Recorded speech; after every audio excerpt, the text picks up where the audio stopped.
Otep à tous, bien-aimés frères et sœurs. Enfin, oh là là, c'est des bonnes nouvelles. Bon, les négociations, déjà, les Wazalendo continuent de progresser. Je vous ai dit que Bukavu est pratiquement libéré.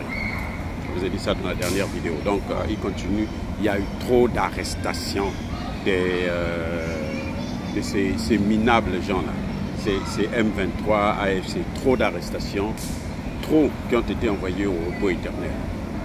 Eh oui, les Wazalendo sont déterminés à récupérer Bukavu et Goma et à chasser cette milice de Kagame hors du territoire congolais.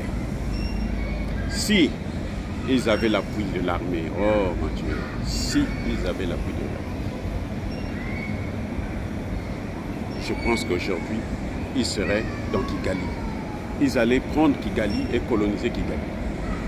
Oui, parce qu'en fait, quand vous avez affaire à des gens comme ça, ils n'aiment pas leur pays, ils aiment le Congo, eh bien, annexer ça et puis allier ça au Congo.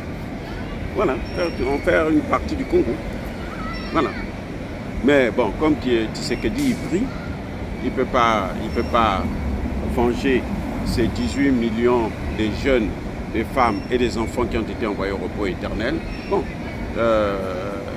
parce que eux, leur vie c'est au ciel, tant pis. Mais en tout cas, ce qui est certain, c'est que nous saluons encore une fois de plus la bravoure des Wazalendo qui ne lâchent pas le morceau, qui continuent justement à avancer et à récupérer les territoires. Oui. L'aéroport de Kavumu a été libéré. En fait, là-bas, c'est les Wazalendo eux-mêmes, les M23, qui ont fui. Ils n'ont pas pu affronter les Wazalendo. La pression était tellement dure qu'ils ont fui.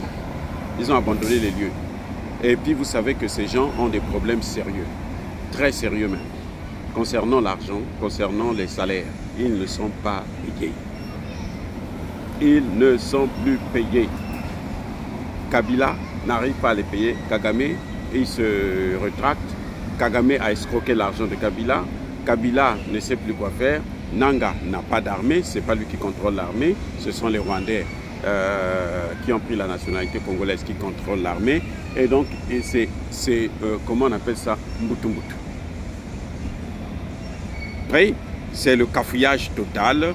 Il n'y a rien qui marche chez eux. Les amis, c'est formidable le travail que les Wazalendo sont en train d'abattre.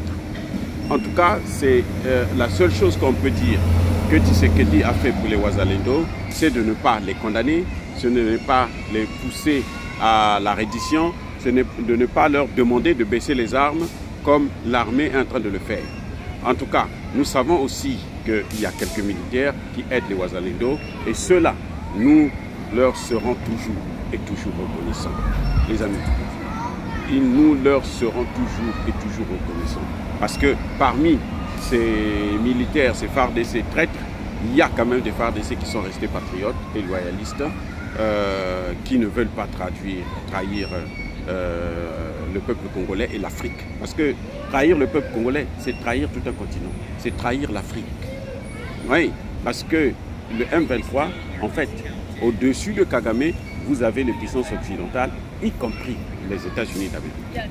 Alors donc, pour moi, je pense que c'est une bonne chose pour Tshisekedi de ne pas influencer ces gens-là, de ne pas chercher à les contrôler, de ne pas chercher à les mettre dans les mains de ces militaires, ces généraux pourris.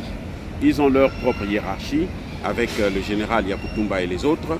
Donc c'est ceux-là que nous saluons et que nous soutenons très fermement. Soyez bénis, abondamment bénis par le Dieu de Kémy. Vive l'Afrique éternelle.